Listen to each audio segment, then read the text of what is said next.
wa ala alihi wa sahbihi ajma'in. Rabbi shrah li sadri wa yassir li amri wahlul 'uqdatam min lisani yafqahu qawli, amma ba'du. Allah Ta'ala fi kitabihil karim wa huwa asdaqul qailin. A'udzu billahi minasy syaithanir rajim. Bismillahirrahmanirrahim. Yarfa'illahu alladhina amanu minkum walladhina utul ilma darajat wallahu bima ta'maluna khabir. Sadaqallahul adzim. Wa qala Rasulullah sallallahu alaihi wasallam, man salaka tariqan yaltamisu fihi ilman sahalallahu lahu tariqan ilal jannah.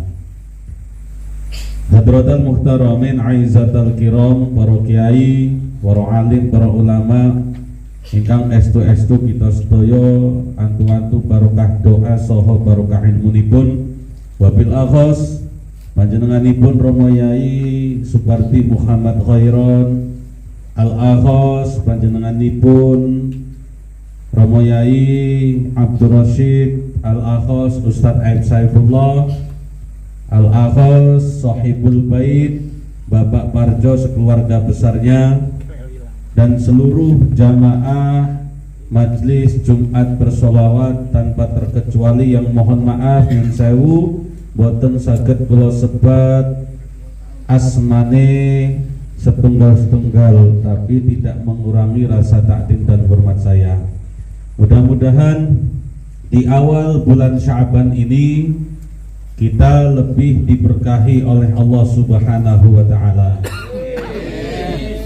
Karena alhamdulillah dalu niki kula lan panjenengan sedaya sampun mlebet ing bulan Sya'ban, tepate tanggal 2 Sya'ban. Leres napa mboten Pak Bapak? Nek pun dileresake ora salah berarti. Karena mulai dinten Kamis ba'da maghrib itu sudah ada selebaran tim falakiyah dari PBNU menyatakan bahwasanya maghribnya Kamis maghrib kemarin itu sudah masuk 1 Sya'ban. Berarti malam hari ini itu malam 2 Sya'ban. Karena bergantinya kalender Hijriah itu bukan pas 12 malam, tapi maghrib itulah berganti. Sebelum maghrib itu masih tanggal 1, kalau sudah maghrib berarti tanggal 2. Mudah-mudahan seperti doa di awal bulan Rajab, kita selalu berdoa Allahumma barik lana fi Rajab wa Sya'ban wa balighna Ramadan. Kita sudah diberi kesempatan bertemu dengan bulan Rajab kemarin oleh Allah, dan alhamdulillah dipanjangkan usianya sampai bertemu bulan Sya'ban. Mudah-mudahan sampai akhir Sya'ban nanti kita masih diberi umur panjang yang barokah, bertemu dengan bulan Ramadan. Amin Allahumma amin. Bapak Ibu enggak ada ibunya. Bapak wonten nggih? Oh, wonten sek masak. Bapak Ibu rahimakumullah, ini sebenarnya kula beto kitab, tapi karena berhubung ini malam hari ini di tempat Pak Parjo, saya jadi kepikiran ayami Pak Parjo. Jadi barusan saya kepikiran kita bahas ayamnya Pak Parjo mawon. Setuju mawon Pak? Bungkus Pak Parjo. Boten senes niku Pak, senes niku dibahas. Senes sing bungkusan. Senes sing bungkusan, senes sing digoreng. Nggih, senes. Tapi sing tesih urip niku, sing tasih teng kandang. Nah, kita bahas ayam beliau. Karena Pak, saya mulai dari seperti ini. Bapak-bapak kan setiap hari mungkin konsumsi ayam. Kalau enggak ya paling tidak seminggu sekali itu makan daging ayam. Paling tidak ada undangan pesta suruh makan daging ayam. Lah ternyata Pak, di dalam syariat Islam itu ada istilah yang disebut dengan bangkai. Bangkai niku nopo? Bangkai itu hewan yang halal dimakan. Ini yang pertama, pengertian bangkai.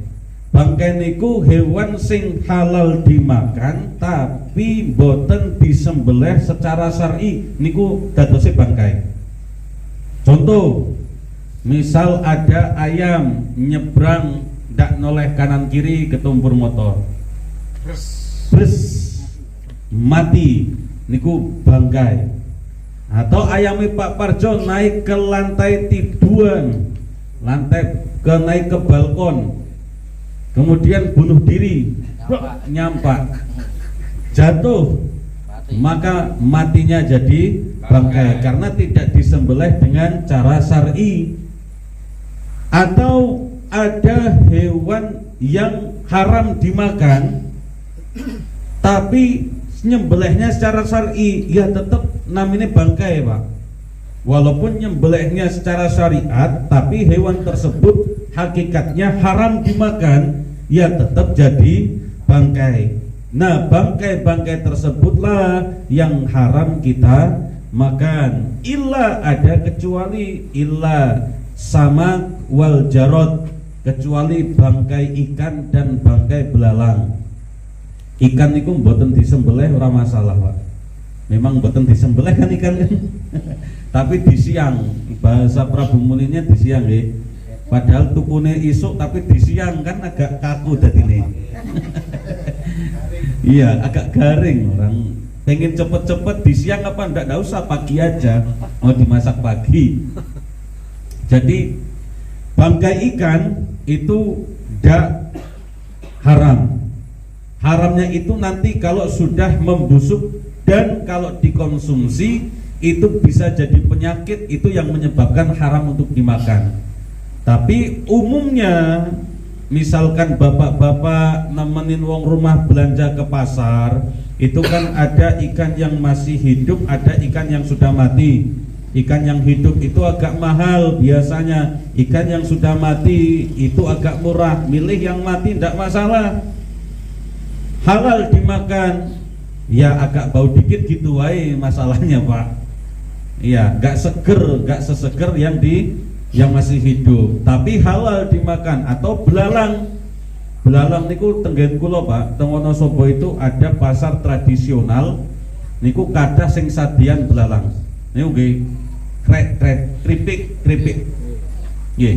Dan bapak-bapak wonten mboten? Kathah nggih. Teng Prabu Muli enten mboten? Saling mboten enten ladang, mboten enten sawah kan. Dadine langka belalang. Dan kula wonten Pak niku teng pasar piantun-piantun sing sadian belalang. Nah niku walaupun belalangnya mati tetap sah itu dimasak. Lah, bagaimana kita tahu ayam itu atau hewan itu disembelih secara syar'i atau tidak? Itu mudah, Pak. Bapak-bapak menawi belanja ayam itu dilihat mawon bekas sayatan potongan di leher itu biasanya onten kados pipet sedotan 2 itu, Pak. Atos kados sedotan 2 itu namanya mar'i dan hulkum. Mari dan hulkum. Mari itu saluran makan, hulkum niku saluran nafas. Lah secara syariat 2 saluran inilah yang wajib kepotong. Nek salah satu mawon sing boten dipotong, napa salah satu mawon sing kepotong, satu yang boten kepotong, maka boten sah. Maka disebut dengan bangkai. Atau dua-duanya enggak kepotong, cuman kesayat wae, maka disebut dengan bangkai. Nah, alhamdulillah, Pak, niki boten ngalem Pak Parjo boten kula, Pak. Kula niku pun beberapa kali mungkin sudah hampir sebulan ini pesen tenggen Pak Parjo. Niku potongan ayam Pak Parjo niku sae, Pak. Jos pokoknya. Iya. Niku sah sedanten, tenggen leher niku putus. Mari sama hulkum putus danten. Ya usah. Makanya kula lanjut teng mriki pesenin. Nah, mantep jos iki. Niki promosi Pak Parjo. Ngesuk-isuk di korting berarti kula niku. Jos oke nih. Ini itu mboten ngalem Pak Parjo. Ini sembelihane itu sae. Syar'i. Nggih. Pokoke niku bisa niku Pak Parjo mungkin damel banner dijamin halal. Nah, pemotongan ayam Pak Parjo Pangkul Jaya dijamin halal 100%. Oh. Karena memang hampir sebulan ini kalau bukan teliti tapi kalau ngumbah ayam, ngumbah leher niku mari sama hukumnya itu keputus semua Pak. Berarti hebat Pak Parjo niki. Sebenarnya beliau ini ulama berarti. Ulama gede. Nah niku. Nah saya niku. Nah, kan kadang ngoten Pak, kadang bakul niku dong-dongan. Nek teng pasar niku dong-dongan. Kadang ya bener, kadang tidak bener. Kalau misalkan tidak rame itu bener karena santai. Begitu banyak itu Pak satset asal beset. Lah niku kan kadang ngantos boten kepotong mari sama hukumnya, cuman kebeset wae itu yang jadi riskan Pak. Itu yang bikin ayam itu nanti dianggap bangkai. Lah kalau pesen kathah nopo sekedhik dengan Pak Parjo itu selalu sesuai dengan standar nasional. Bahkan standar dunia akhirat Pak Parjo ini. Wah, bungkus nih. Nah, makanya dalu niki kula kepikiran ayami Pak Parjo. Jatuh ngoten, Pak. Bapak-bapak mudah mendeteksi ayam itu di pasar kalau belanja itu ini bangkai atau bukan, tinggal lihat wae Pak itu lehernya. Ada dua itu kayak pipet kayak sedotan, keputus semua apa enggak? Kalau enggak keputus enggak usah dibeli, kalau keputus beli. Nah yang jadi masalah Pak, kadang bapak-bapak belanja di pasar itu sudah enggak ada lehernya. Las tau mboten Pak? Tinggal dadane, tinggal pahane, tinggal piletane. Nah itu seperti itu pripun hukumnya Pak? Kalau tanglet riyen ben padha-padha mikir. Makro. Makruh. Oh niki enten sing wani jawab makruh Pak. Nah, ya wani lah walaupun asal-asalan. Ini wani riyen sing penting. Tabrak-tabrakan, ora masalah. Jadi Pak, menawi bapak-bapak belanjane ayam niku kantun dadane, kantun pahane ndak tahu itu lehernya di mana, ya enggak masalah. Karena enggak tahu. Langke priyantun ingkang boten ngertos permasalahan itu tidak terjatuh hukum syariat. Kalau bapak-bapak sama saja ndak usah belanja. Misalkan langsung datang ke pesta pernikahan, itu kan tinggal makan ayam nih Pak. Nggih, sudah jadi ayam kecap. Malam ini jadi ayam apa Pak Parjo? Ayam goreng. Nah, nggak usah nanya lagi Pak. Nggak usah nanya ini tadi mana lehernya. Aku mau lihat dulu ini. Karena kalau di siang malam nanya satu-satu repot Pak. Di siang malam itu kan tinggal nyantap, sudah dicincang. Enggak usah nanya lagi, mana ini cateringnya? Aku nak nanya apa Pak? Belanja di mana ini catering tadi? Kira-kira lehernya itu putus mari sama hukumnya apa enggak ini? Enggak usah karena enggak tahu tinggal makan. Tapi kalau tahu dan lihat secara mata dohir maka itu yang tidak boleh ditabrak. Tapi nek boten ngertos, nggak tahu ya sudah selesai, nggak usah kemudian nyari-nyari kesalahan karena tidak tahu, nggak terlihat secara mata dohir. Karena taunya sudah jadi masakan, sudah jadi opor, sudah jadi ayam goreng, ya selesai tinggal makan.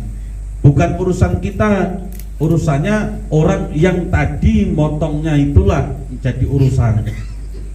Jangankan ayam, nyun sewu, jangankan ayam Pak, bapak-bapak masuk ke rumah makan yang bapak itu tidak tahu itu jual daging babi misalkan.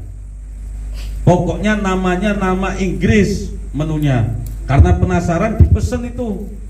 Biasanya masakan nama Inggris niku nopo Mas Nino?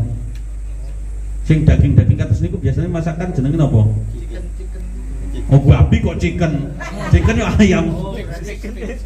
Wah setik-setik deh. Wah pokoknya setik-setik. Embuh setik apa? Karena bahasa Inggris, bahasa Itali nggak tahu asal pesen ini Pak. Saya pesan ini. Datang Pak itu datang. Oh enak ini setik ini enak.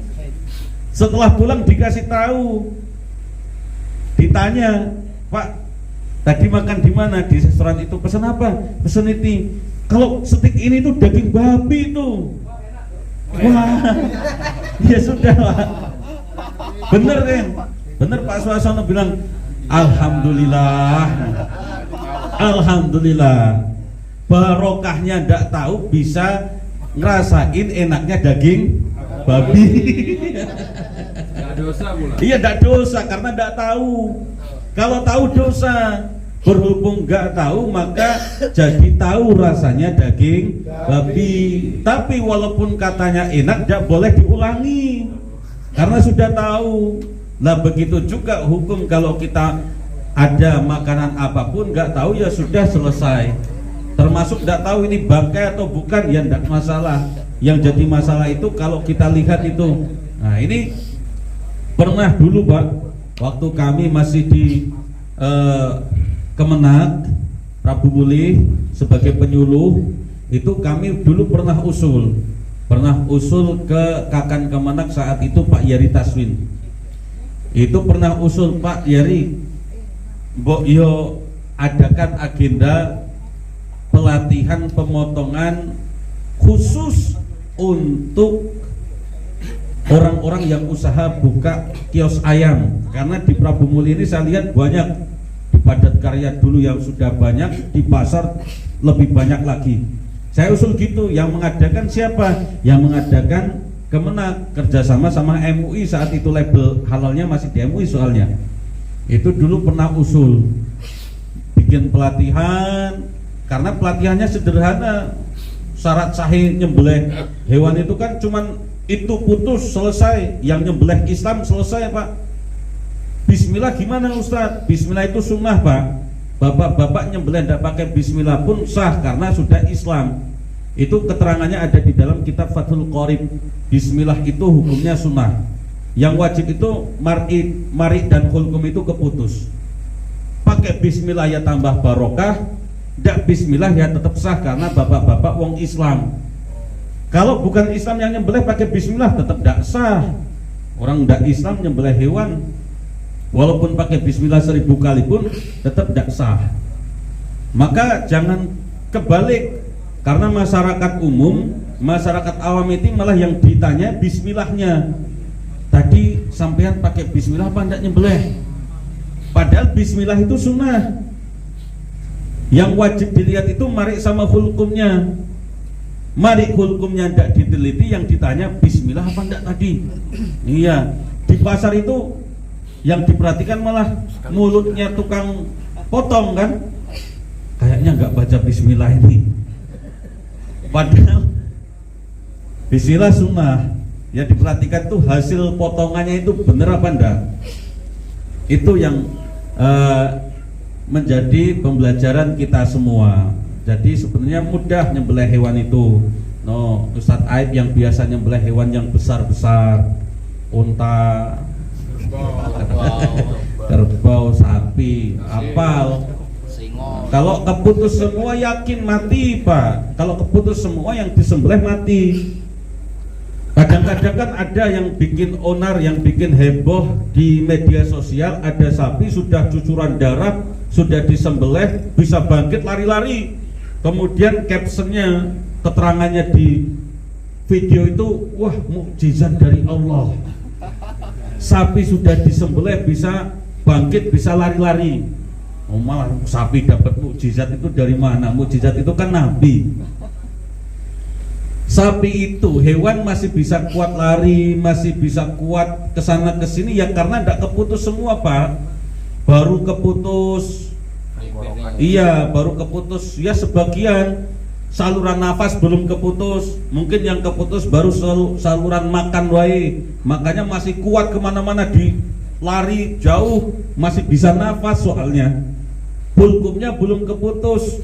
Nah, ini karena tidak tahu akhirnya wah sapi ini mukjizat dari Allah, sudah dipotong bercucuran darah masih bisa lari-lari. Lah sama, itu namanya kayak luka biasa Pak, kayak luka biasa. Makanya disitulah pentingnya kita mengetahui hukum-hukum seperti itu. Nah nanti kalau misalkan dari majelis ini kok bisa mengadakan pelatihan, kan ada ini tukang jagalnya sudah ada. Iya, tukang jagalnya sudah ada, tinggal panggil wae yang buka-buka apa namanya kios-kios pemotongan hewan khususnya ayam itu, suruh ngumpul dilatih sederhana. Latihannya di mana? Tempat Pak Parjo yang banyak ayam ini kan. Ya, tempat praktek di sini. Tinggal ngitung wae berapa ayam, bendahara yang nalangi. Jadi gitu. Dan mudah-mudahan nopo sing disampaikan bermanfaat walaupun sekedik, karena ya ini materi dadakan lihat ayamnya Pak Parjo. Mudah-mudahan bermanfaat. Pak Parjo sekeluarga tambah barokah usahanya, tambah barokah ternaknya, tambah besar nanti kandangnya. Amin. Allahumma amin ya rabbal alamin. Monggo sami-sami dahar makin bungkus. Kalau akhiri wallahu a'lam bishawab, wallahul muwaffiq ila aqwamit thoriq. Assalamualaikum warahmatullahi wabarakatuh.